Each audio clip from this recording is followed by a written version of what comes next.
Right. So I think I got the one more, right? So again, an official good afternoon. We are just kind of recapping, talking about the level four course.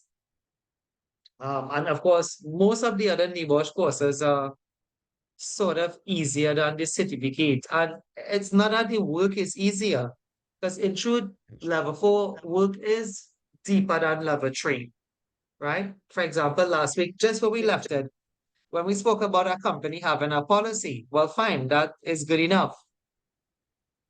But in process safety, it's not good enough. It's like you have to do more. In process safety, it's okay to have a policy, but then your policy must now say, which is what a MAP policy is, like there must be a commitment to prevent major accident hazards, and then it must include measures to protect the environment. So process safety is always a step off the level three. But what makes it easier, I mean, and so-called easier, but most people say it's easier. It's easier than writing questions. And yes, all multiple choice may not be easy.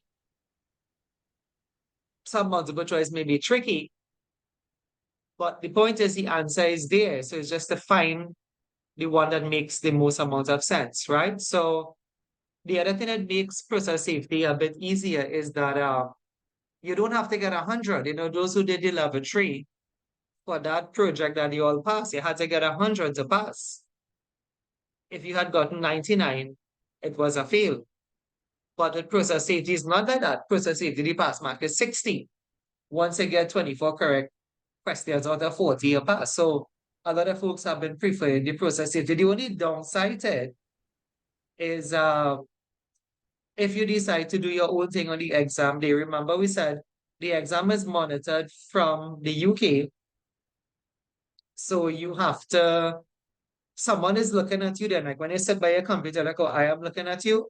There's a software that takes control of your computer and it picks up phones, it picks up, somebody was asking if it pick up a smart TV. The answer is no. It pick up like a phone in your hand, right? Like, and I mean, there is a way, I shouldn't tell you this. There is a way for it not to pick up the phone, you just have to turn off the Wi-Fi and turn off your data. But you probably don't want to take that chance, right? And it picks up movement in your room. Like if somebody comes in the room, right? The software picks up is like a motion technology kind of detector. But the honest student that sits behind their computer with no tabs open, just the exam tab, will have a flawless exam. And many people have done this exam and they can't even begin to imagine what some other students say. Some other students say, well, their questions, the screen was frozen. And that's because somebody was in your room and NEBOSH is recording it. Actually had a student who actually was very angry. He took it up with NEBOSH and they showed him the record and somebody was in his room, right? So, and so, like you have to be a bit tech savvy and not too much. It's just to download the software. You download it like the week before the exam. And on the day of the exam, you click on that and it takes control of your screen and it normally does like a room check, firstly, and then it scans your desktop for any open documents. Once everything is okay and everything normally will be okay, it would ask you to start. And once you start, you have an hour and a half to get the exam done. A lot of people I tell, I mean, I could call students that have never experienced any issues, but once you are not alone and someone is in your room, the system will freeze on you, right? And you'll have to go through the whole setup again, which they don't give you back the extra time, right? So that's about the downside with it. Normally, if you sit there for the hour and a half, it is, uh, most people finish before the hour and a half too anyway. But, that's the thing with it. Hopefully that those things don't scare you anyway. I think we said it on orientation by saying, just think of yourself in an exam room because that's what it is. Someone is looking at you. Don't have your book, don't have your phone, just do the exam, right? Put it work where you're supposed to put it, which is in your head. If you're making a guess because there's multiple choice, make the best possible guess. and you'll get through the exam, right? And so that is the issue, that I know some people who deviate from the rules then face anyway, right? But that's what it is. NEBOSH does not cut anybody any slack there, right? Uh, so yeah. Any questions on that, anybody? And we can make a start. Well, as we are talking here, a lot of people are coming in. So I think the numbers have gotten to the 20, well, at least the 19 now anyway, right? Any questions on this? There are a couple of videos on proctored exam. That's the name of the exam that the supervision software is called proctored or Proctario, Protario, Proctario. There's lots of all around the world. It's a supervision software, not just NEBOSH. I don't say NEBOSH is the first to use it at all because I know other places are using the supervision software. NEBOSH started to use it during the pandemic. And of course, I guess it has been working out good for them and good for you. I do miss the face-to-face exam, but at least the stress is not on me anymore, right? We had to set up the room and get the exam paper from the UK and stuff. Now all of that is just the exam days handled by NEBOSH itself. So we don't have any issues with that. That's quite fine with me anyway. So those who are here, any questions on that? And as the weeks go by, I'll keep, sort of mentioning it until you become familiar with it. It is really nothing. Download our software, 30 seconds, do your exam, right? Once you deviate from the rules, though, then you'll start to catch your skin. And then the issues will start from there, right? But once you do what you're supposed to do, sit, do your exam, then you have no issues at all. Everybody okay? We have Quincy, we have Alim, we have Devin in Tobago. It's calling out some people, right? We have Steffi, not too sure Steffi is on land or offshore. We have Malachi, Raja, Adisa, Knights, Kamini, Oliver across there in Guyana. Kern Charles, again, not too sure if Kern is on land.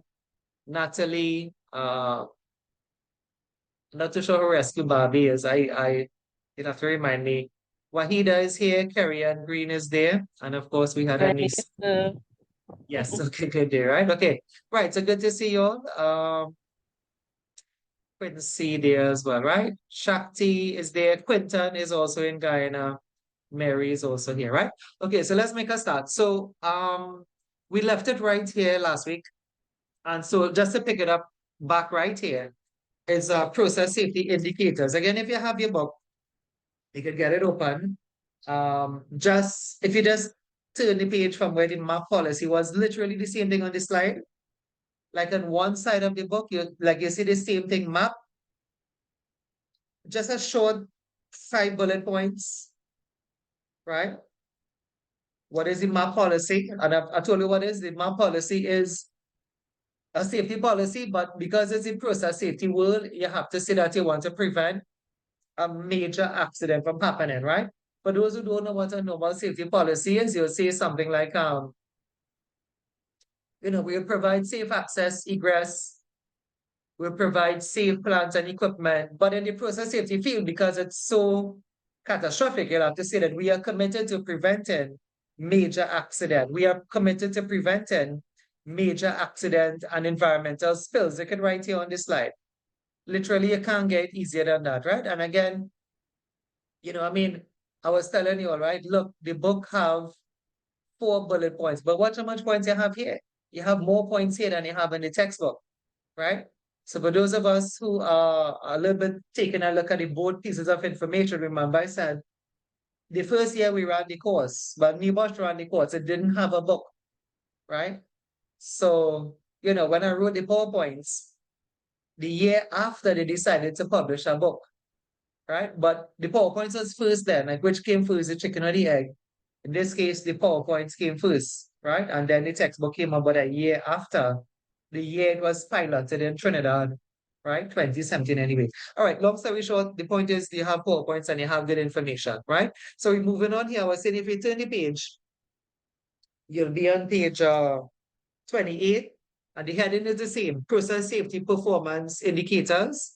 And let's take a read of this, but I wanted to keep your hands on your book today. I want to show you some stuff here that I wanted to see, right? But let's do the explanation from here. So I do believe mostly everybody here will know about performance indicators. If you don't, I'll just say the way it's supposed to be, right? So like we normally refer to that as KPIs, key performance indicators. And basically you have two types of KPIs. If you look at page 29, you'll see it. If you look at the slide here, you'll also see the same thing again. You have what I call active indicators or leading indicators.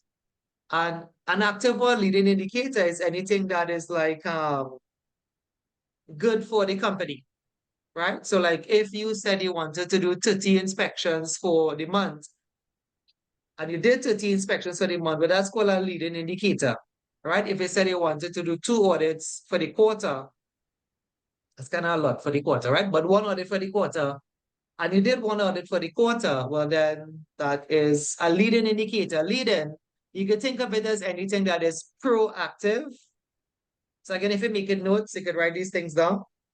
Anything that is proactive or anything that is good is seen to be a leading indicator, like training hours, right? If you meet your training hours, well, that is seen to be something good, and it is called a leading indicator. Now, the other version of it, the reactive indicators is anything that is negative, right? So anything negative that happens in the company, they refer to that as reactive or lagging indicators. You'll see it in the book as well, page 29, right? Lagging indicators. And a lagging indicator is anything that you did not want to happen, right? So I guess the most common examples here would be like an accident, an EMS, property damage, right? And so those things that you don't want, first aid cases, ill health cases, right? So those things that you don't want are called lagging indicators, right? So that's the revision from level 3. That's what you need to know going into level 4. Anybody have any questions on that? So what they normally do with this, do they normally record it for those of us who know what a KPI sheet is? You normally record, it's like a spreadsheet, and they have like the top of it normally have the leading indicators. The bottom normally have the lagging. You can put whatever you want, but most companies do it like that. It doesn't really matter the order in which it is. What matters is that you record how much good stuff you have happening, how much inspections you're doing, how much people are being trained. And then what is also important is that you record what is happening, that things that you don't want, right? And of course, those things that the near misses, the accidents, God forbid, could be investigated and prevented from happening again, right? So that's what you see here. Reactive monitoring, which can be monitored by lagging indicators and usually reflect looking at historical events to learn from mistakes and to prevent their reoccurrence from happening again, right? So that's the idea with it. Just tell me if you figured that out. Those of us who may be new to safety, if you're new here and you're not too sure what a KPI sheet is, but it is what I tell you, a KPI sheet is a spreadsheet. The good stuff normally is to the top. The leading indicators are to the top, and the lagging indicators is at the bottom of the sheet. It is normally scorecarded month by month. So the spreadsheet will run from January to December of each month. And then at the end of each month, it's updated then, right? So for the end of May, you'll update how much inspections you did, how much audits you did, how much training hours you got down there, right? How much audits you had, how much certificates you attained. Anything that's good is leading, and anything that is negative will be said to be lagging, right? So tell me if you understand that, because you see, that's not the class, that is level 3. And of course, this is level 4. But to get to that, we have to review what you should have known before, right? So people like Shakti, Quinton, those, well, I know Shakti did the level 3, right? But Quinton, we have Natalie. Is that piece of it okay for you all as what the KPI sheet is? Yes, sir. Familiar with KPIs and All right, basic okay, you're indicators familiar with for it. Yeah, management. okay. Right. Okay, well, Yes, sir. Right. yeah, okay, well, back to process safety then, right? So for process safety though, the leading and the lagging indicators is going to be different. So what I call there, like what I call like accidents and incidents, in reality, that is not what we use for lagging indicators in process safety. In fact, you can't use that. You can't use an accident as a lagging indicator in process safety, because Remember, process safety, if it did happen, the accident did happen, it's going to be a catastrophe. So you can't wait for multiple deaths then to say, well, that's a lagging indicator. It'll be too late, right? So what is a lagging indicator? Of course, I have leading here, right? So leading is anything that is positive. So you notice it changes, and as I say, level 4 is always built on level 3, right?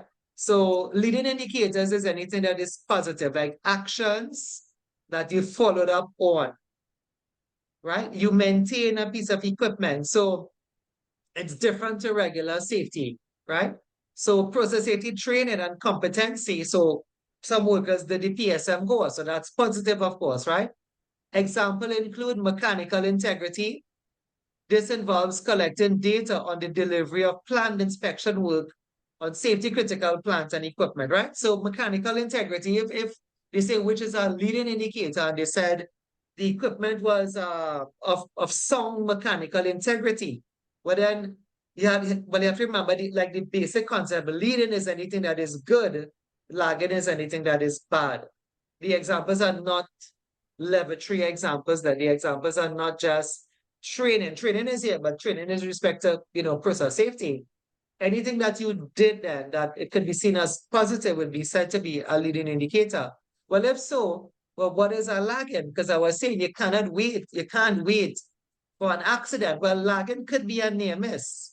Remember, a near miss is what had the potential to cause an accident, but it didn't.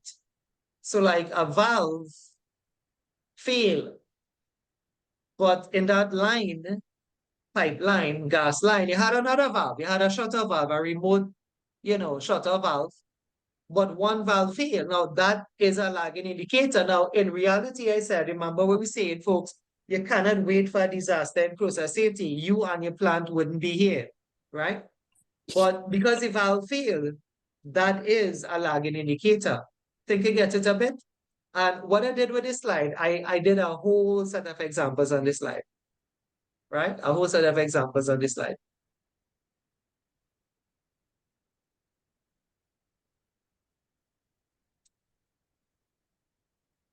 So you can see a whole set, right? So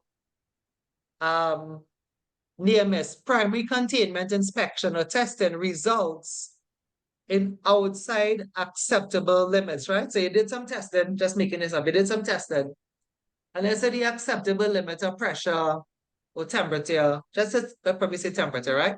So temperature, let's say the acceptable limit is about 26 to 27 degrees Celsius or 28 degrees Celsius, some sort of product you're making, right? And when you test, you realize it was below 26.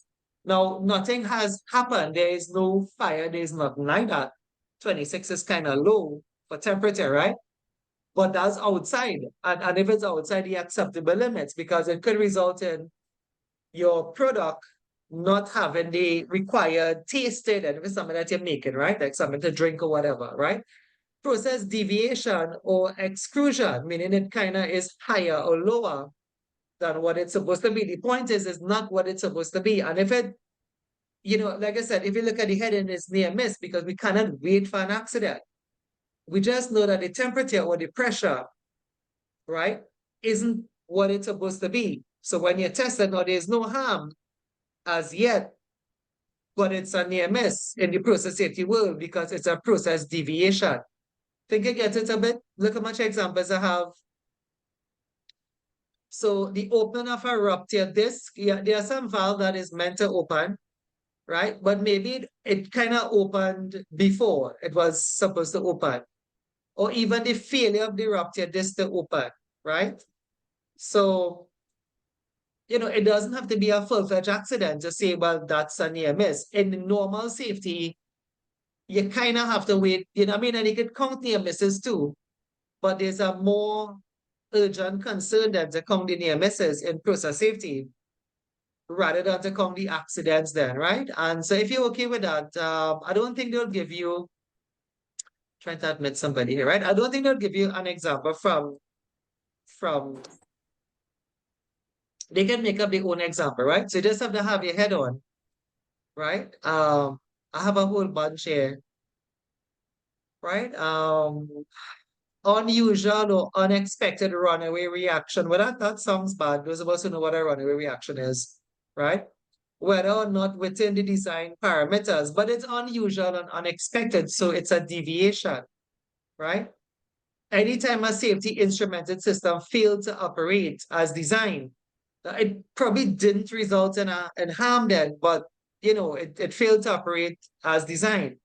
So you want to solve it there before it gets worse then. And then there's a blowout, there's a valve, that gets blown to bits and then results in a catastrophe, right? So these are all examples. You can read this out when you get some time, right? Activation of a safety instrumented system when out of acceptable range, process variable is detected. And if you read those things, it kind of sound what that's not supposed to be what it's supposed to be, right? Compressor shutdown from a high level interlock on the suction knockout drum. So all of those things are specific, but the thing is, it sounds as if it wasn't supposed to do that, right? Compressor shutdown from a high level interlock. And if they're giving you one of that, they probably will say that. They probably will say things like outside of parameters or outside of design specification. And then you would know then that that's the one that is the lagging indicator, right? Take a look at some of these. Relief valve that fails bench test. I'm not reading all because they're just examples. I think if you understand it, but then you're okay because whatever one they make up and they give you, you could get it then, right? Uninterruptible power system malfunction. Uninterruptible power supply system malfunction, right? So, I mean, that's like a backup generator for those who know what it is, a UPS, an uninterruptible power supply, but it malfunctions. So then, well, again, it might not have resulted in any catastrophe, but it is a near miss, and we need to put it as a lagging indicator. Think you get it a bit because I wanna bring the curtains down on this one, right? So the only way, well, not the only way, to be honest. I mean, the way that the companies check up on the KPIs is with an audit. That's the best way, but they do management reviews too, I guess, right? I mean, they like that spreadsheet I was talking about, the managers review it on a monthly basis, right? But a way to make sure, I guess, that you are doing what you're supposed to be doing with the KPI sheet is like with an audit, right? So the heading, if you turn that page, you'll see the same heading, auditing the system for compliance, right? And the best way to do that is with, an audit, right? So a systematic independent evaluation of the current PSM standard against set prescribed standards with the aim of continual improvement is always the definition of an audit, right? Last one, action plans improvement provides the opportunity for improvement in performance. So if there's something in an audit that doesn't meet the specification, you normally have an action plan and a time frame to bridge those action plans then, right? So what are some PSM standards? Process safety management system like PDCA cycle, employee participation could be measured, process safety information could be measured, process hazard analysis. I should probably remember that one for an exam question. If you could start to remember that phrase. We haven't reached the question yet though, but that's in chapter 3. If you want to take a note of that to kind of memorize that, a PHA is like a GHA, job safety analysis, but it's meant for the process work that you're doing then. Operating procedures could also be scorecarded against if workers are following it, training if workers are trained. So all of these are standards that you could audit or you could measure in the process safety world anyway, right? Pre-startup safety reviews, mechanical integrity, safe work permits, management of change, incident investigation, emergency planning and response, compliance audit, trade secrets, right? Again, some companies may share those things for the aim of betterment, right? Anyway, let's go back and kind of touch on the question a bit. Remember, there is the theory. The theory here is that companies measure on a monthly basis the good stuff and the bad stuff that happens. The good stuff are called leading indicators. The bad stuff are called lagging indicators.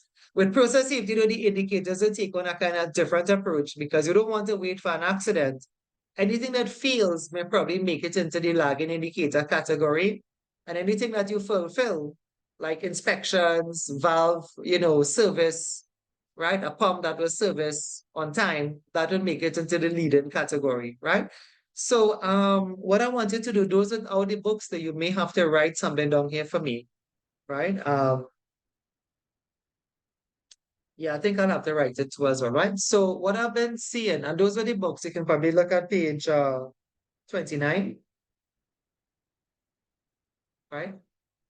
So, I mean, and I don't have all the questions, right? But I have been seeing like for the NEBOSH multiple choice exam, and this is a tricky thing to say, but you see, there's more than one question, but we can just say what I've seen, right?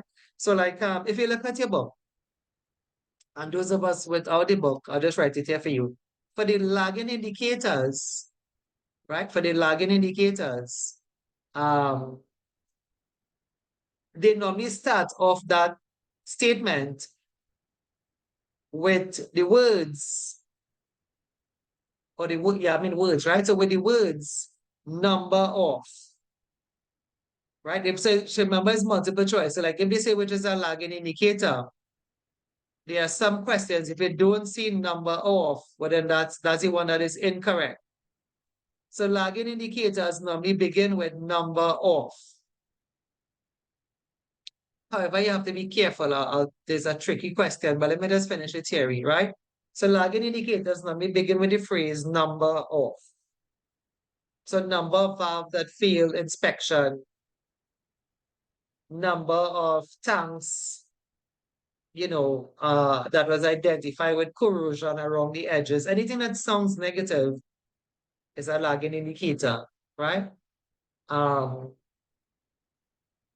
Number of pumps that was making excessive noise, right? So 5 pumps, right? Noise level over 80 decibel. It sounds as if it wasn't right. So then it is a lagging indicator. Tell me if you're okay with that. And then leading indicators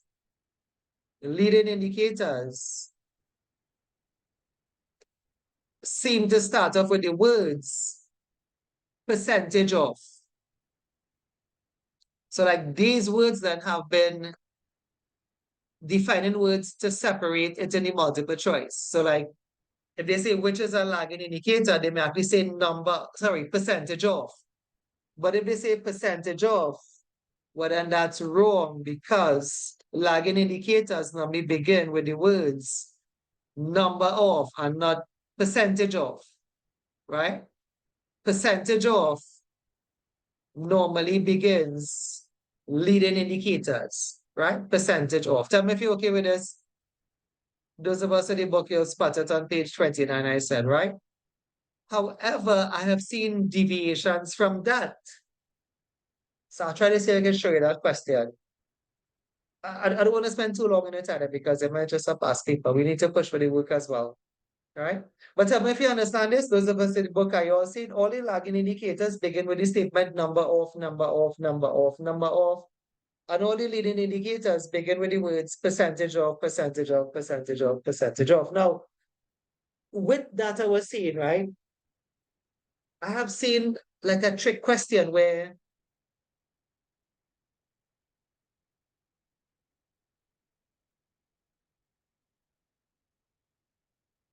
like where they want the ask for, if you had said number of, like it was lagging indicator, you said number of, it would have been wrong still.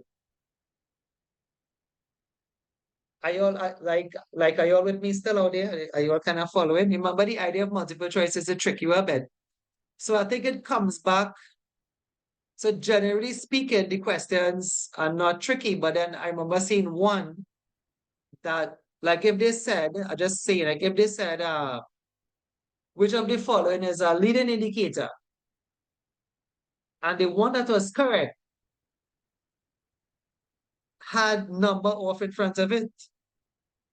But what do you think about that? And so that's why I joined the brackets here because I think it comes back to common sense that a lagging indicator is anything that is what? Good or bad? A lagging indicator is anything that is good or bad. Which one? A lagging is Bad, good or bad, Bad, bad. bad, bad. So, yeah, So, right. Reactive, right? And bad. And a leading indicator is anything that is good. So imagine they tell you, right? Imagine they tell you which of the following is a leading indicator.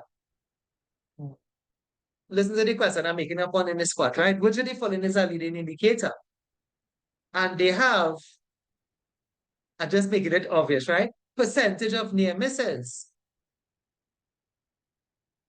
Now, percentage is the correct phrase to use, but near misses is not a leading indicator because near misses is, so they say percentage of mechanical failure.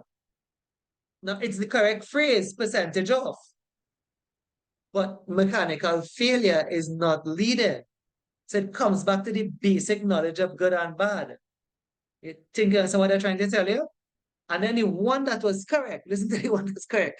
The one that was correct had number of audits. Now, even from level 3, audits is seen to be positive.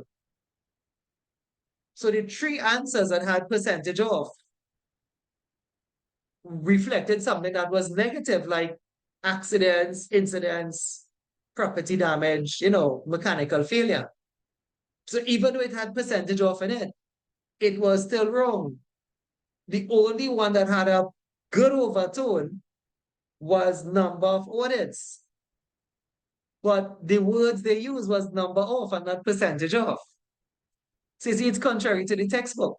That's why I tell you, your book could confuse you. What you need to do is listen to me. Forget your book. Right, Arlene? Those of us who know me from before, right? Your book will confuse you sometime. So what you need to do is stick to the principle of a lagging indicator is anything that is bad, if you want to say it as bad, like failure. So it didn't matter if they switched the phrase with you, because that one was obvious because it had 3 answers with percentage off. Now, if it had one with percentage off, I may have considered that one, but there were 3 answers with percentage off, and the 3 of them were leading to something that was negative. The one that was positive was number off.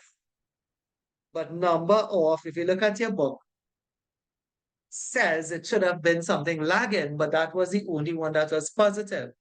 Again, multiple choice is meant to confuse you a bit, right? But as saying, stick to what you know, right? Stick to what you know. You cannot deviate from the principle there of leading being good and lagging being bad, right? Take that down. I am finished. I think I have 2 questions for us to look at. And then we're going to go into risk assessments a bit. Tell me what you think of the trick, right? And again, like any other exam, you have to have your head on, right? Some of them are so straightforward, like what is process safety? But then this one's not, again, not all the sittings that come like that, but just I remember one question like that, right? There's one question where you just have to stick to the principle of good and bad and not really the catchphrase number of or percentage of. But then there were other questions where it just stuck to what was obvious. There are other questions that did check number off and percentage off. And those questions kind of made sense in itself. Wasn't tricky then, it was just straightforward. They said what was lagging and you had number of, like process deviation. And then that would have been the one that was lagging. So not all the sittings tend to be, a bit confusing. So folks, you'll remember that this is not an open book exam, right? Remember, you have to learn something. I still like that. Those of us who may be a bit, I still prefer that way of learning. I am not too much of a fan of the open book exams, right? I'm not too much a fan of it. I appreciate it. I know it's highly interpretative, but it is possible for somebody to pass NEBOSH now, level 3 you're talking about, and even the diploma, and not know anything. If you just know how to do a comprehension, you could pass your NEBOSH certificate, right? So back in the day, before the pandemic, you had to learn like the steps in an RA, Like the level 3 students who passed level 3, right? Do you all know the steps in an RA? Because it wasn't level 3, but you didn't have to learn it by heart. And that's the point. The point is you're not learning by heart, right? For level 3. So I do like this way of learning. I still prefer somebody learn something. I mean, I think that's how, I mean, that's not how. I think that's one way that people learn, right? Because people learn differently. Open book exams are great for application. But I once you're done, I just wanted to remember like these things you have to learn. These things, like what is leading, what is lagging. Remember the PDCA cycle, you'll have to learn that by heart. You can't open the book for the exam day and they will catch you, right? And don't try to stick it on the wall because I think you have to do a 360-degree. Don't mark it on your foot, on your hand, or nothing like that, right? You have to learn. There are certain things you have to learn, right? And so I'm still a fan of this way of learning. And I'm not saying the other way is not a good way, but I think sometimes if you check yourself, that's how you learn, right? Like, how did you all learn your tables? Even though you can't remember half of it now. The point is you had to learn it. If you had to watch your tables to use it in life, it probably would not have been the same, right? Anyway, level 4 is like this. Level 4 you have to learn, and also level 5, the oil and gas is a written exam that is done face to face, right? The level 6 is open book exam. A lot of people pass it, which we are happy for. Sometimes they get a feeling like there could be people that pass, but they didn't really learn anything. I mean, you do it when you had to do it, but they didn't really learn anything there, right? Anyway, let's look at the point about story is that you have things to learn in this course, which I'm happy with, right? Yeah, I know, Aline, right? We don't know it by heart, but we know where to find it, right? Well, I had a student, some of you all may know his name. I'll call his name Stephen. I had sent him on an interview, and he told the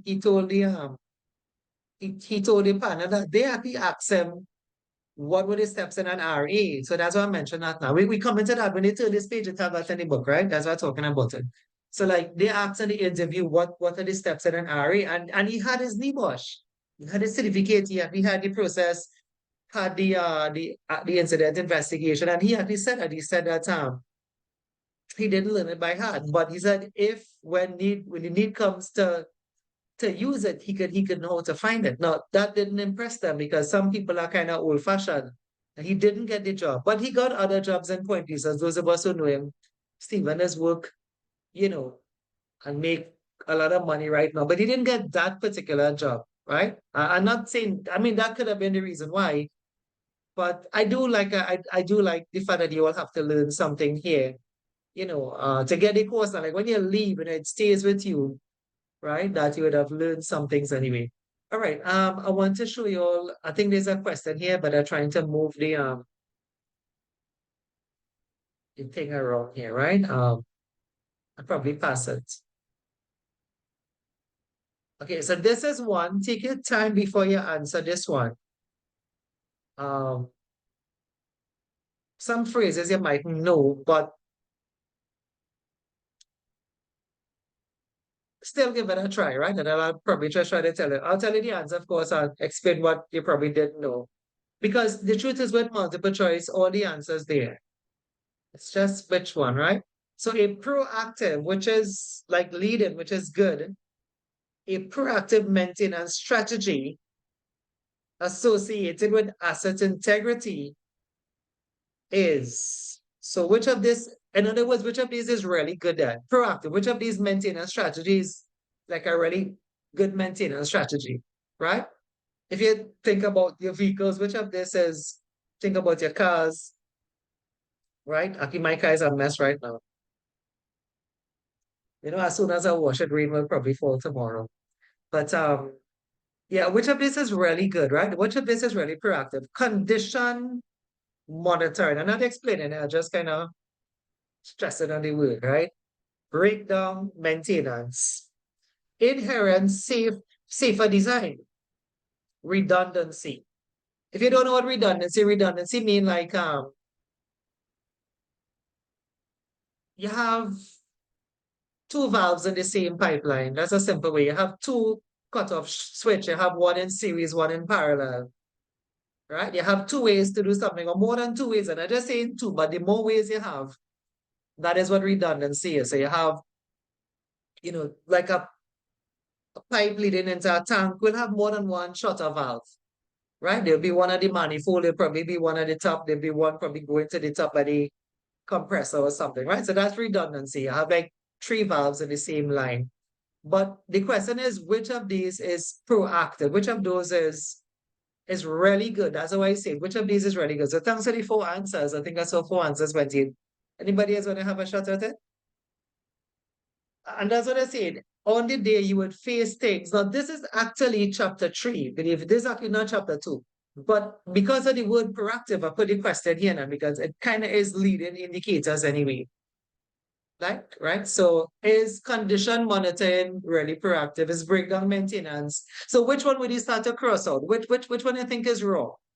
That's the beauty about multiple choice. You can kind of zone down on it by just thinking about the ones that are wrong. Which one do you think is wrong? Breakdown maintenance. Okay, so that's definitely wrong.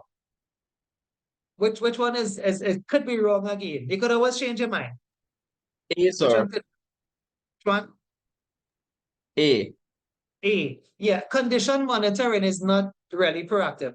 Condition monitoring is like you run the machine and you're just watching it, right? But you're not maintaining it and you're just watching it, right? So like you're supervising, you're watching the pump, checking it out every day. It is a kind of inspection, but it's not proactive now, right? So we're down to two.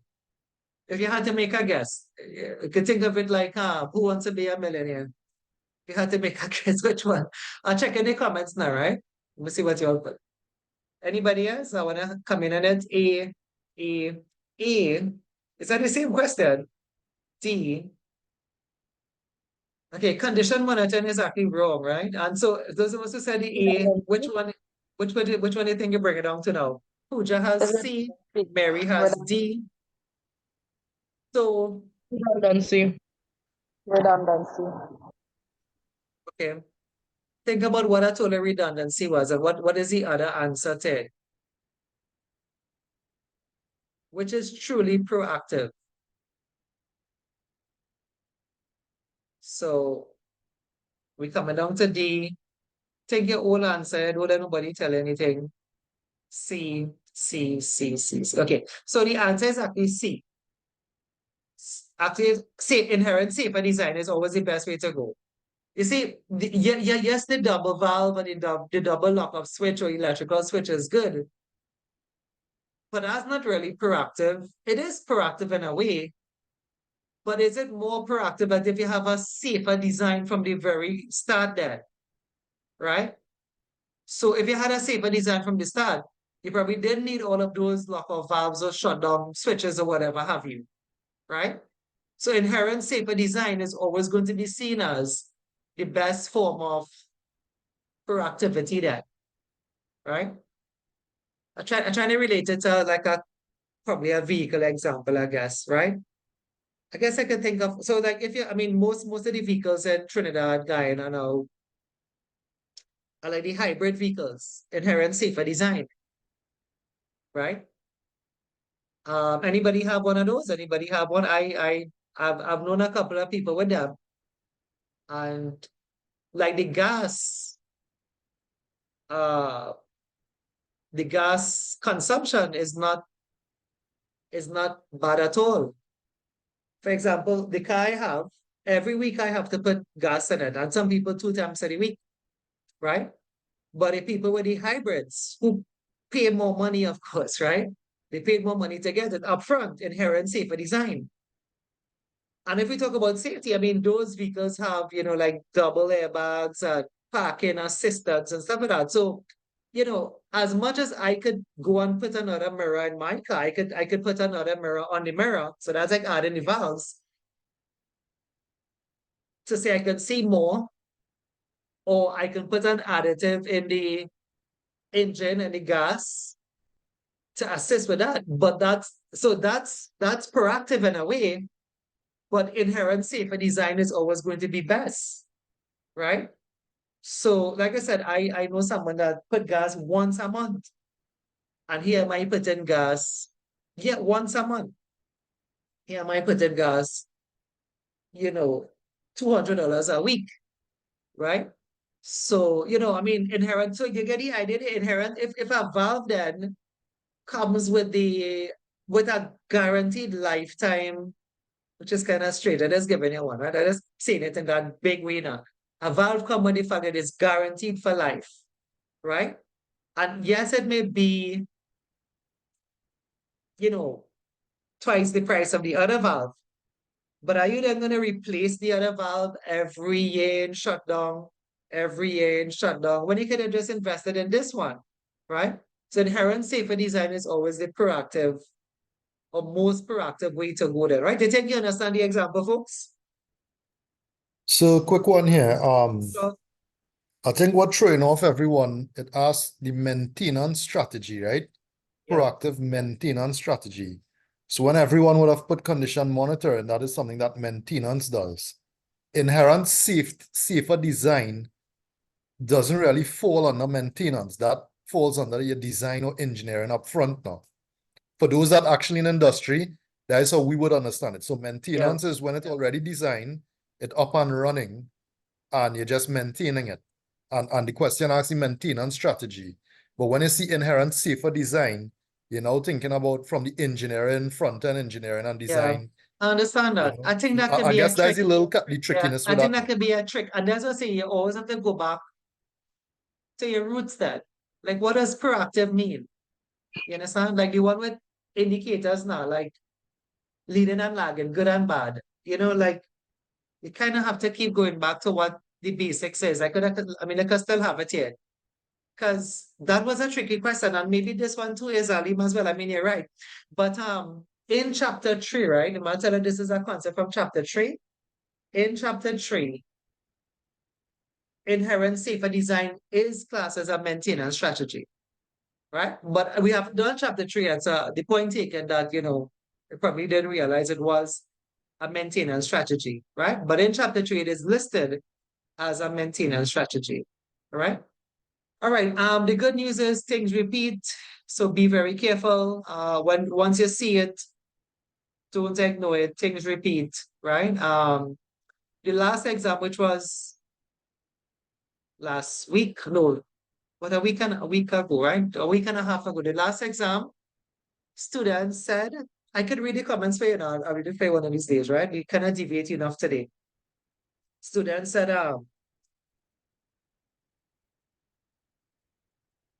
like there were some students who said not a lot repeat, but there were students who said a lot repeat. So what could account for that? What could account for that is that there are some students who did questions and then there are some students who didn't do the questions, right? Somebody said, well, look, all of these were new HAZOPs, safe systems of work, and somebody else just said, well, all of that was just repeat, right? So the point is here, don't ever ignore a question because you don't know where you'll see it again. If you can get about 10, 15, 20 repeat, but then that's a lot because the pass mark is 24, right? The trick with repeats, though, be very careful with that. Sometimes you spot something and like you remember the answer, but maybe they change something and it's always read the question on the day. Once you verify it's the same question, you can use the answer from that. All right. We going on. Is there any comments? If there's any comment that you think, was it just answers? Okay. Quinton, this exam ain't looking good. Well, nothing that is worthwhile, right, is going to be 100% easy. But those of us who know multiple choice before, like I said, there are people that you may have known that did this course before.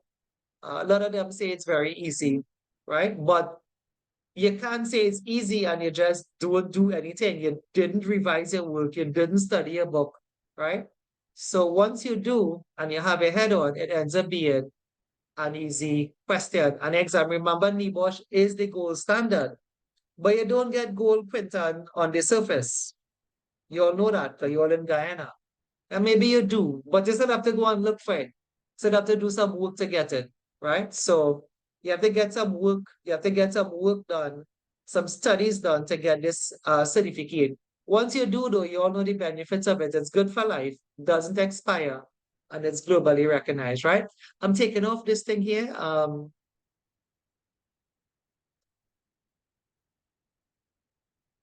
All right, and so you can probably turn your page if you want. What you will start to see is risk assessments, right? So what I want to do with that though, so these are we left it just now, right? So risk management techniques used in the process safety industries, same heading in the textbook, right? Risk management techniques used in the process safety industry, right? So what I want to do with those of us in the book, page 33, right?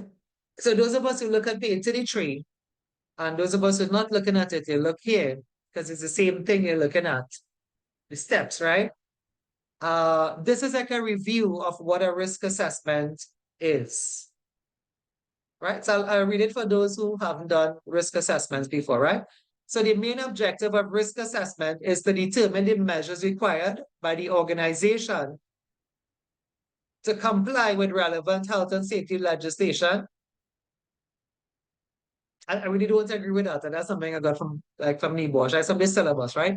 And thereby reduce the level of occupational injuries and ill health, more or less, right? Its main purpose, or its purpose, is to help the employer or self-employed persons to determine the measures required to comply with the management of health and safety at work regulations, 1999 Regulation 3. Anyway, that's not the main reason for doing a risk assessment. I guess what they're trying to tell you here, for those who did level 3, doing a risk assessment is a requirement of the law. And look at here. So they're saying the purpose of doing a risk assessment is to fulfill the law. But that's not the main reason why you do anything. Correct? The main reason to do a risk assessment is to keep the workplace safe. But in keeping it safe and in doing a risk assessment, you are complying with the law, right? So for those of us who know, there are 5 steps to do a risk assessment. These are the things I said before with Stephen. And before in level 3, you all had to learn these steps. Does anybody know these steps here by heart who did level 3? So, okay, somehow.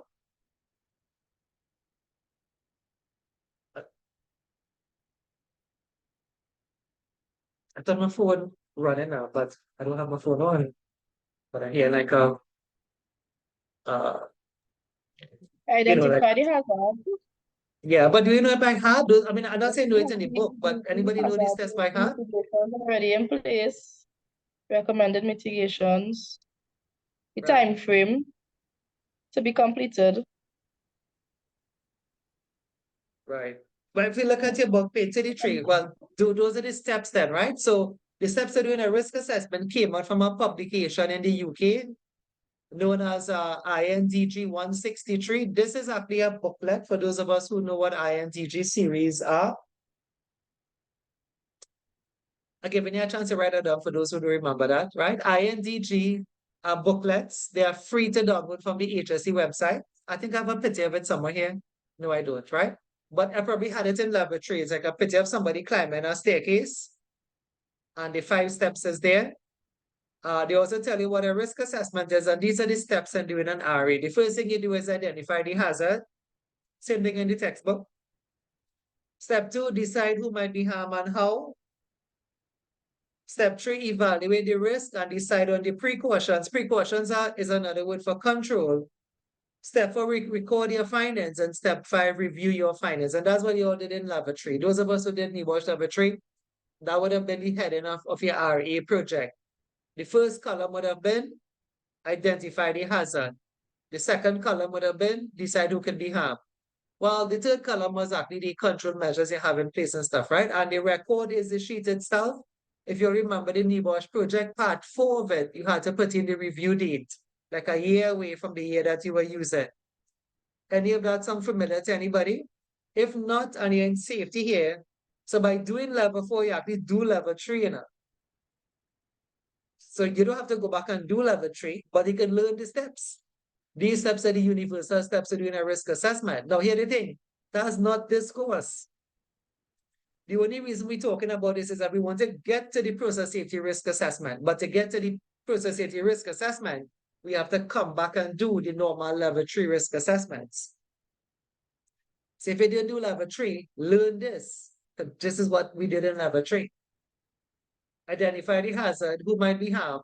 It normally is like a spreadsheet. It is in the form of columns. The first column is identify the hazard. The second column is who might be harmed. The third column is evaluate the risk. There's a formula for that. We'll come to that in a bit. And then the record is the sheet itself, and then there's a review date on it, right? So yet again, when I say learn this, right? When I say learn this, remember this one is not your exam. I don't think this is your exam. Like when I say learn this, I kind of say learn this because if you're in safety, then you probably need to know these 5 steps, right? We had an acronym long time to remember it. I don't know if you want me to tell you the acronym. This is not your exam, again, for the second time. This is level 3, but to come to level 4, we have to pass, right? Level 3 to get back to the level 4. See how good this course is. And like I said, a lot of places is accepting the level 4 because they know it higher than the level 3. The good news again is that for Quinton, you don't have any tough exam. It's a multiple choice. Compare what you had to do for level 3 to compare to what you had to do for level 4. All you have to do in level 4 is learn your work and have your head on. Read with care and make a right judgment. Yeah, go ahead. The questions are really really tricky. I was looking at a few of the past papers. Yeah. So the questions, you gotta really focus on them.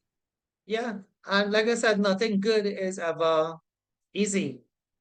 You know, as the Chinese would say, no offense to any Chinese here, if anybody has any Chinese relative or friends or family, the Chinese have a saying, good things no cheap. And what's the other side of that? Good things no cheap, but then what? Cheap thing, What's no it? good. Cheap thing no good, right? But this is NEBOSH. This is the gold standard in health and safety. And I don't say the questions are all hard because you know, the students don't say that. The students say, let me try to find one for you. A student in Guyana, Anne Barrett, if anybody knows her. I'll probably show you for yourself, right?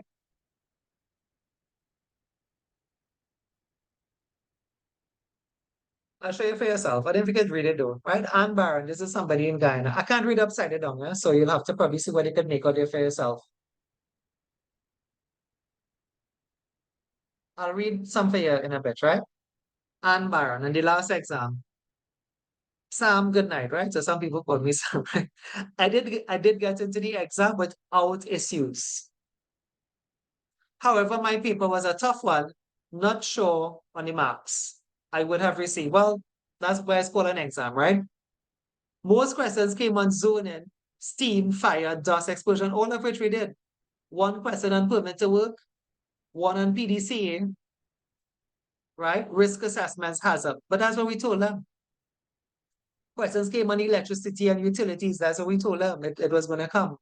So if you want to pass, study your work, right? So it's not an open book exam. So that's what I'm saying, right? All of those things we say just come. A question come on PDCA, something come on hazard, a question must come on hazard or ETAs, but you have to study your work. What else do you want, right? I mean, like, and I'm talking to you all, I'm also talking to me. Again, people who know me, people know me, like, how did I reach where I reach? Right? Did I just magically fall here and the work fell into my head? It didn't happen like that. There's somebody in this class that actually knows me since I was a child. Growing up in a Carapal, which is past Lucero, right? And, not from a rich family. My father still lives. He's still living. My mom passed away. But I wonder if that student is here, but that student could verify what I'm telling you, that my father grew up, and I grew up there, and he still lives in a galvanized house. Still does. Right? So would I have said this is hard and not do it? If it's hard, do it. Yeah? Daniel? If it is hard, and this is something for life, if it is hard, then do it. Right? Yes, totally agree. Yeah, that's why you do it. If it is hard, and it don't want to be safety, if it's hard to purchase a car, but you're checking your installments, do it. Right? If it is hard to further yourself, do it. Because look where I came from, but you all don't see that side of me. But I told you this student, I don't know she's here, right? She knows me since I'm a child. I didn't see her here, right? I'm here. Oh, you're here. Yeah, okay, good. So they will tell you, right? We never grew up with anything. I didn't even know what some people say the ghetto, they're from the ghetto. I didn't even know, because galvanized is all you knew. The people who say they're from the ghetto, they might have a brick wall around them. I didn't. My father's still living like that, right? In case you doubt, I have a picture of it, right? And so, not because something is hard, it means you wouldn't do it. This is how I got where I am today, right? I used to go to work, cutting grass. She could tell you that. Cutting grass from high school, in the oil field, clamping line, pipe fitting, cleaning pits, oil pits, and come back in the evening and study. So if you want to get somewhere, right? And I still did it, and I still look good, don't I? I've been a course provider. This is going in 15 years now. So it's not now, but I worked then. I worked, and I have fun, right? I go cycling. This morning I went in the park, right? I do what I want to do. I still do my work, and you too. I'm not saying do work whole day, but do what you want to do and further yourself as well, right? You won't always be where you are, but you have to get to where you have to get to, right? So that's your point in it, right? So study your work. The long and short of that, study your work. All right, so we're moving on. Right? So because of that, I'm gonna try to explain some stuff so we move a bit faster, right? So you all know for the process safety industry, you cannot use the normal risk assessment. That's what you're seeing here. So you have to use more advanced techniques, right? You can't use just the 5 steps. This is level 3. And the level 3 risk assessments are okay. But remember, process safety, it's more, if something would have happened, there's going to be a massive catastrophe. So we have to use something more refined. And chapter 2 covers some more refined risk assessment. So I want to cover at least one now, right? So I jump into one because I could, and also because that's what the past papers do. The past papers wouldn't ask you something like what you're seeing here, right? The concept is that we know what risk assessments are, but we have to do some advanced RAs as well, right? So in terms of risk assessments can be calculated using words. They use words, like there's a past paper here, right? So there's already in this slide, but this one and the next one. So there are about 3 ways to calculate risk. You could use words. They refer to that type of risk assessment as a qualitative. Like you can say the risk is high, right? So if you want, you can come back to normal safety because if somebody's working at a height, you see them without a harness, you can say the risk is high, right? You could also use the semi-quantitative method, which is when you use numbers from 1 to 5, or should I say 1 to 25. But it's really 1 to 5 on a ratio or on a formula, and each side of the formula is out of 1 to 5. Anybody remember that technique? I'm just going to break it down here for you. This is normal risk assessments. Risk assessments can be calculated using a formula. The formula is likelihood by severity or consequences. This technique is called the semi-quantitative technique. A semi-quantitative technique uses words, and this side is 1 to 5, and the other side is also 1 to 5. You see how likely it is the person would fall on a scale of 1 to 5. 1 meaning they will not fall, 5 meaning they will fall. You can probably say, okay, it's probably going to be 3. And then in terms of severity, they say how bad it will be. 1 meaning no injuries, but 5 meaning death, you can probably say 4. 3 by 4 will give you 12. This technique again is called the semi-quantitative technique. You can take it down for those of us who don't know it, because this is actually level 3.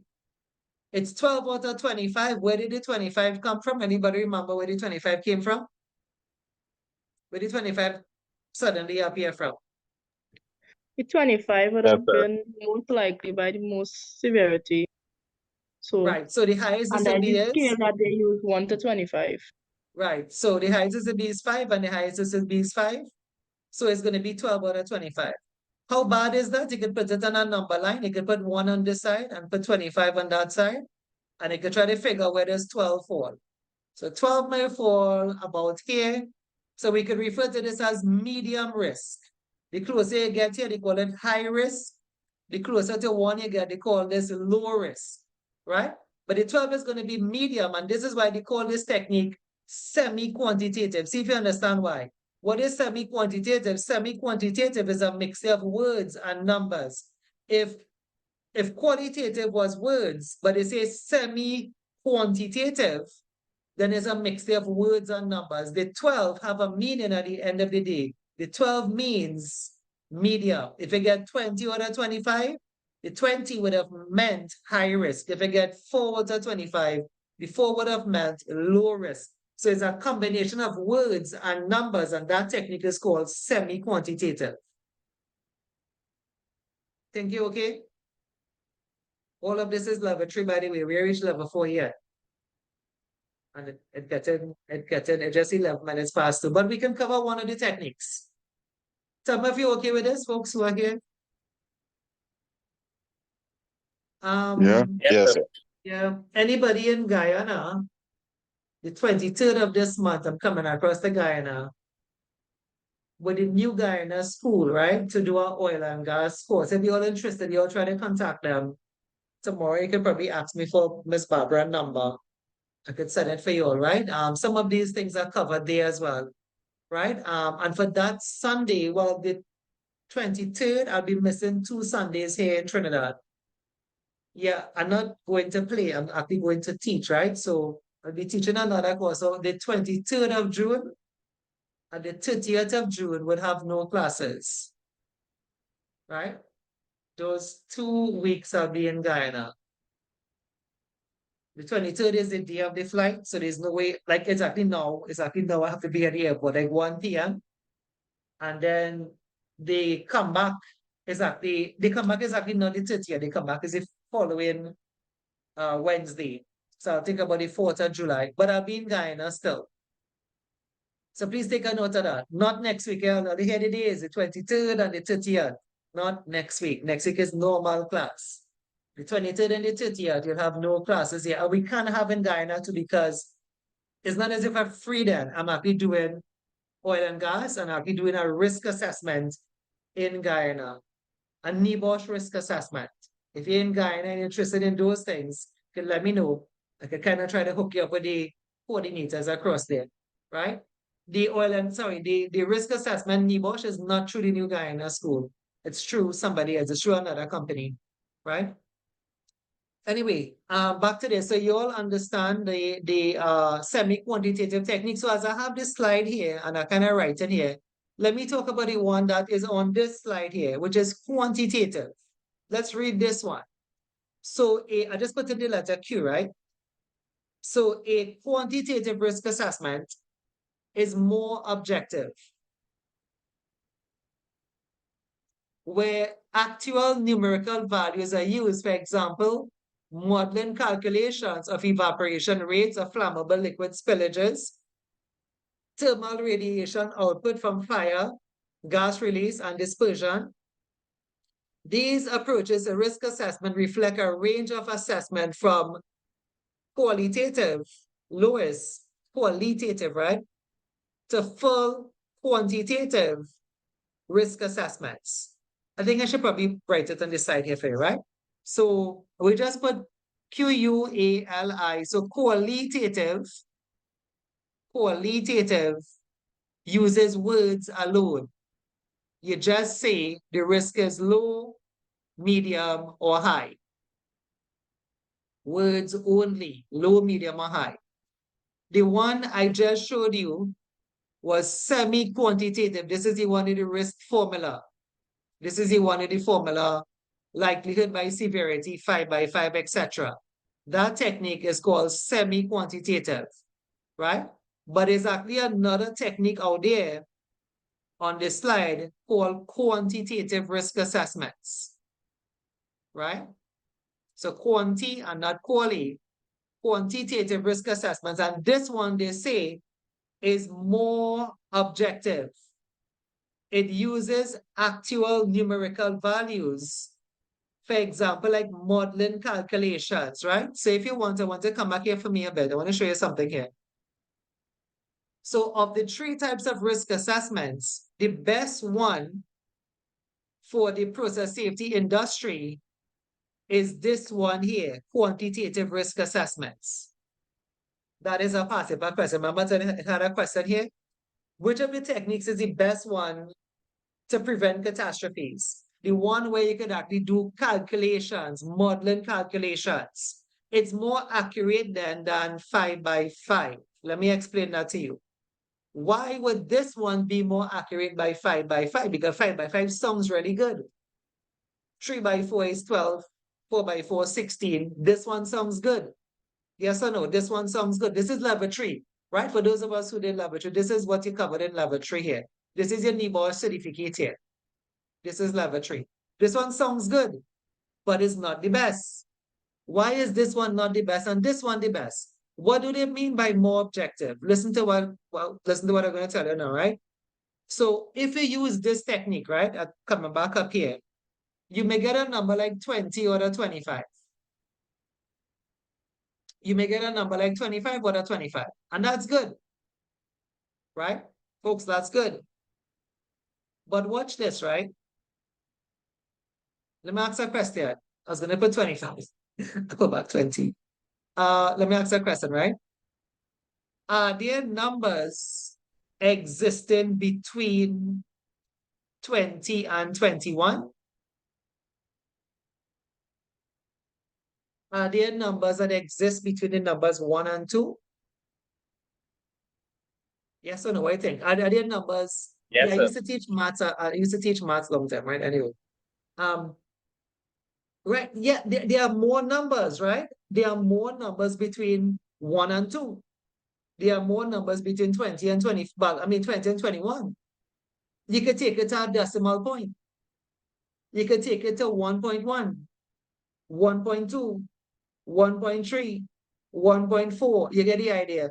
1.11, 1.12, 1.13, 1.14. So this technique here, right? This is why this is more accurate. This technique uses binary numbers, which is a combination of zeros and ones to that decimal point there. So whereas the formula on top will be counted in 5s, right? From 20, we go on to 25 because remember you're counting in 5s. Think about it, right? If you choose numbers 4 by 4, 4 by 4 is 16. But what about 17? You cannot get 17 on the risk formula. You cannot get 17 on the risk formula. And then from 16, you're going straight to 20. From 4 by 4, you can go 4 by 5 or 5 by 4. But Yes, sir. so what up to 18 and 19? Right? So this technique, the semi-quantitative technique is good. Level 3 is good for them. Because in level 3, you're not trying to prevent catastrophes. You're just trying to prevent somebody slipping and falling on the ground. You're looking at housekeeping hazards. You're looking at noise, vibration. We're not talking about catastrophes on a platform. Right, Kurt? So you need a more accurate form of a risk assessment, and that form of risk assessments are called quantitative. Now I'm looking at the time, folks, and I want to kind of merge this into a past paper. So therefore, if they should ask you which is the best form of risk assessment for the process safety industry or high hazard industry, you want to go with quantitative risk assessments are the best form of risk assessments for this field that we are in, right? We could calculate a decimal point then, the time or the range or but maybe time that a valve will fail, right? Yes, they can actually calculate that, right? They can calculate down to like the milliseconds, the time in which a shutter valve would actually shut off an operation. And if you don't like that example, maybe the time at which a sprinkler system will be activated.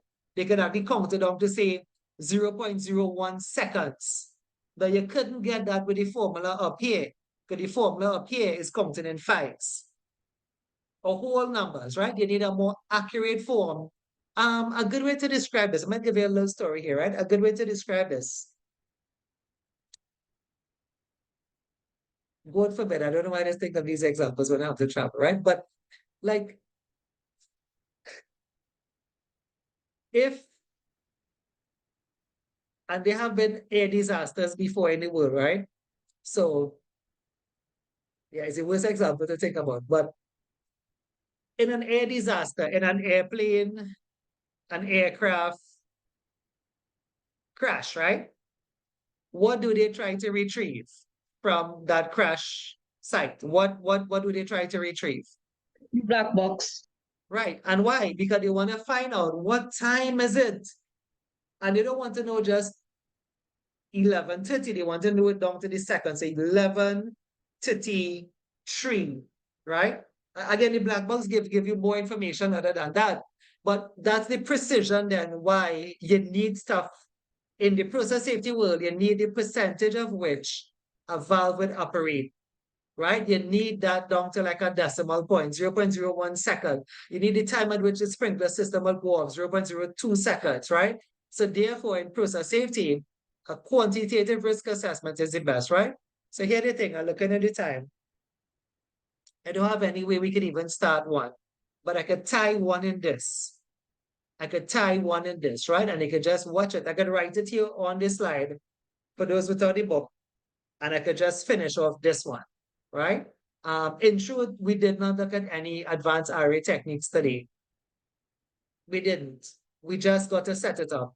Hopefully, when I post a video, you'll review the video for next week, Sunday, because next week Sunday will be the first advanced ones then. We now still talking about it, but this is a passive question, right? What type of risk assessments is a risk assessment? It's a question. So let's try to finish off this. And when I mean finish it off, what I'm going to have to do here, I'm going to introduce some words for you or to you and try to tie it into what I already have on this slide, right? So what I've seen them do, right? Listen to the question, what I've seen them do. But this itself is a question. They have asked, which is the best form of risk assessment for high hazard industries? It will be quantitative, right? Another way of asking the question that they give you some of the advanced RA names. But we haven't done none. We haven't done any.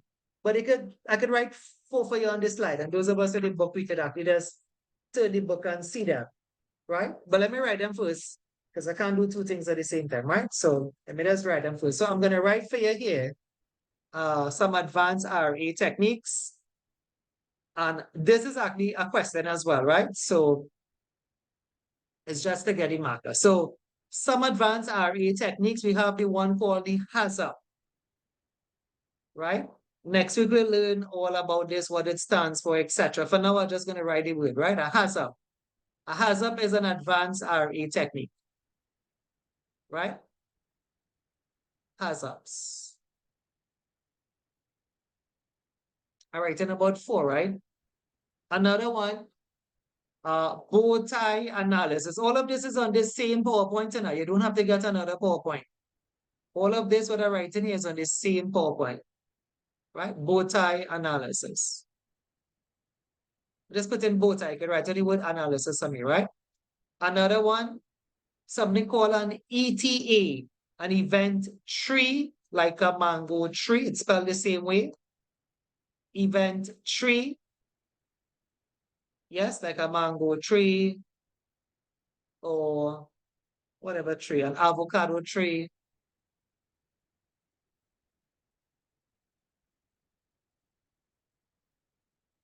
I was going to say something else, but then that might not really be a tree, is it? Is it a tree? I think it is a tree. Anyway. All right. So another one, let me see what's a famous one here they bring. maybe FMEE, but this is not really famous. I mean, I just know it in the book. These are the advanced techniques in the book, right? You see how good level 4 is? And by the way, folks, as we kind of bring the curtains down on this one, I just have to tell you what the question is, right? FMEA, that stands for failure mode. You can turn to pages when, maybe when class finish in the week and you can see the same names. Next week, we'll kind of go into them, right? FMEA, but we might get to finish, we could probably finish 4 next week because each one you have to learn it from scratch then. I don't think anybody here know these things anyway. If you do the oil and gas course in Guyana, some of these are also covered. HAZUP is covered, and I think ETA is covered. But, it's the same kind of thing anyway. Anyway, I was saying, I did have some students here. We offer the NEBOSH diploma as well. This is the only center for it. Yes. Right? The same person that grew up in a galvanized house. Yeah, we the NEBOSH, right? The Shadrach Safety Institute is the largest. So more than that, this is going in 15 years now, right? The largest provider for NEBOSH courses in the Caribbean and South America. We're the only provider for the NEBOSH diploma, right? The reason for saying that is that you see some of these things here, it's covered in the diploma, right? So like yesterday I had a diploma class. I don't have the textbook open me, but I could open my diploma textbook and you'll see the same HAZUP, right? So level 4 prepares you for level 3. And I asked the class, I asked them, how much of y'all did process safety? Because if you did, you'd have known what a HAZUP is already. You'd have known what an ETA is already. It's the same thing. Level 4 does an excellent job of preparing you for level 6, right? So for those who don't know that story, there's never enough space in level 6, right? If you're interested in level 6, you have to put your name down on a list, right? The reason is that, I just tell you, if you just stop and think about what I tell you, right? We're the only provider for it in the Caribbean and South America, right? Not COSTAT, not Cipriani, not UE, not School of Nations, not New Guyana School, not University of Guyana, right here. It's the only provider for it. So the class is always filled. That class always have 30 students in it. It's not a joke.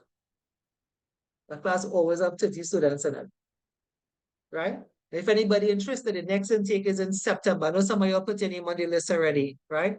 But I'm telling you, don't throw away your process book because you'll see the same thing again. And those who didn't do process safety, well then, it's a bit harder for them to pick up what is a HAZUP, etc. Right? Anyway, I just said I'll throw that in there. If anybody interested, message me, let me know, I'll add it to the list. But message me tomorrow because I don't have that list at home anyway here. All right, let me add the participle for you. So listen to this, right? Listen to this here. I told you I was going to add to the already existing question to do another question, right? So here it is, right?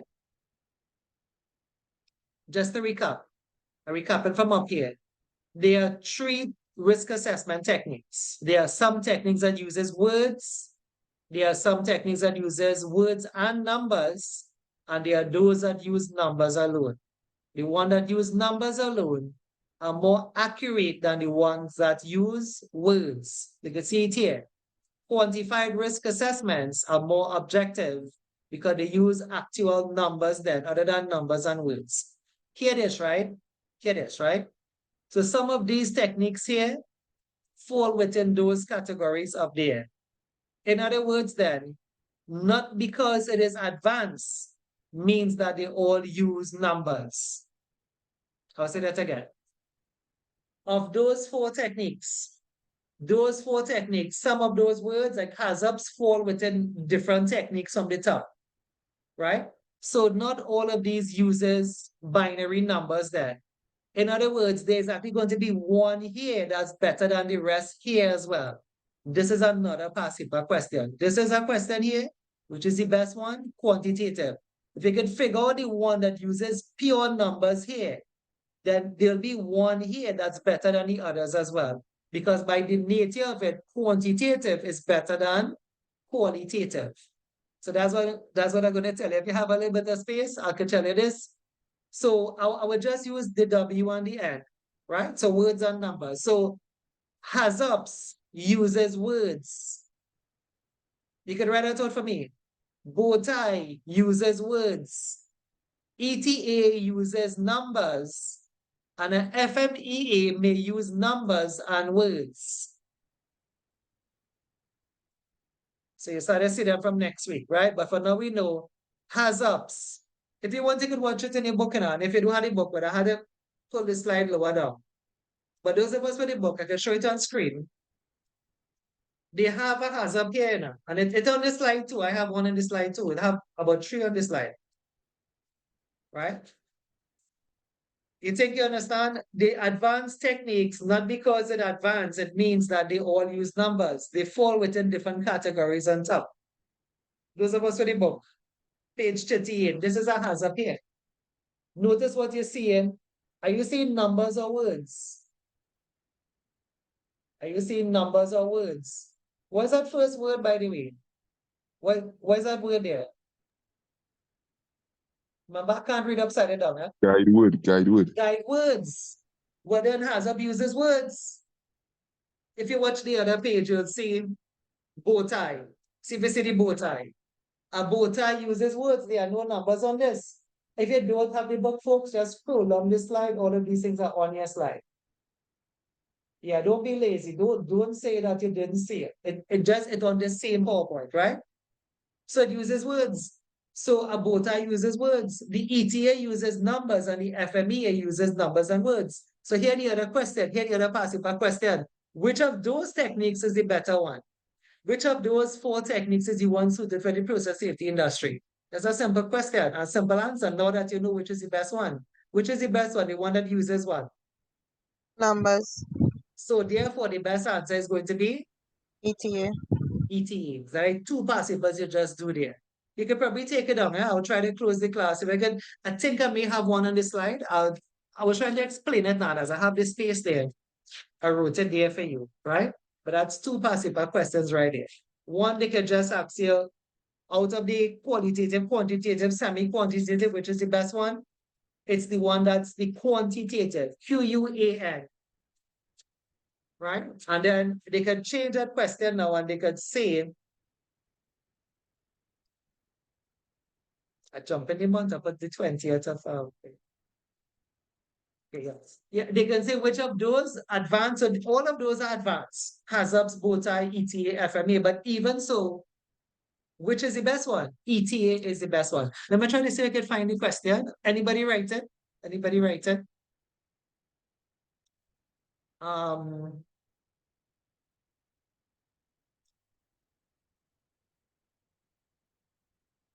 So all of that is here, blah, blah, blah.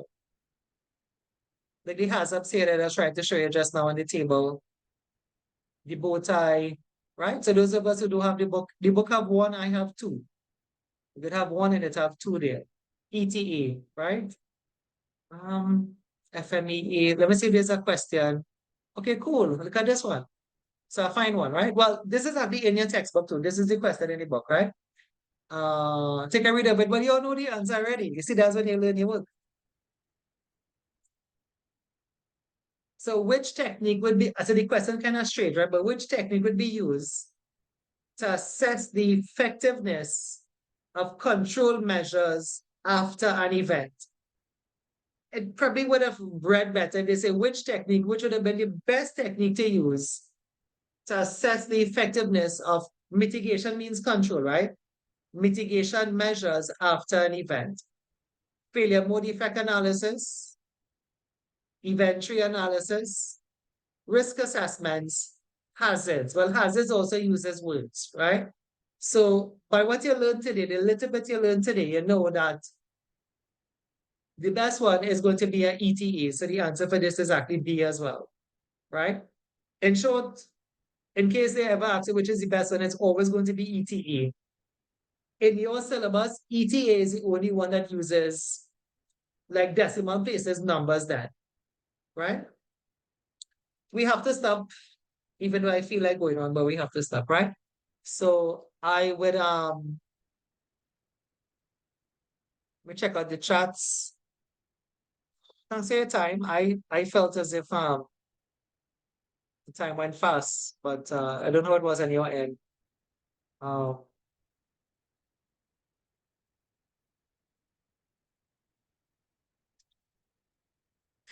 Oh, Quentin, you know Anne.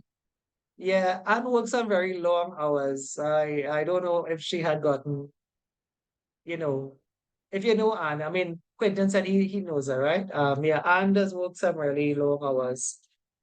Again, everybody's different. That's why sometimes it's best to tell you, take your book from now and start studying, right? Take your book from now and start studying anyway, right? But again, like that same class that she was in, I know a guy, Jeffrey Chan. Jeffrey's a safety manager for Desalcott. Those of us, of course, we all in Trinidad. Those of us in Trinidad, we get most of our water from, that supply anyway. And there were those students who didn't have an issue.